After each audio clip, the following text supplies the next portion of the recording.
Mas may oras ka pa sa mga kaibigan mo kaysa sa akin. Kaya tuloy hindi tayo magkaanak-anak eh.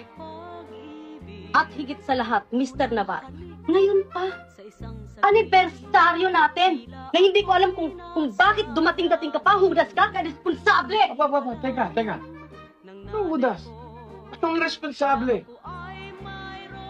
Nakalimot na ako ng sandali kung ano-ano nang tinatawag mo sa akin.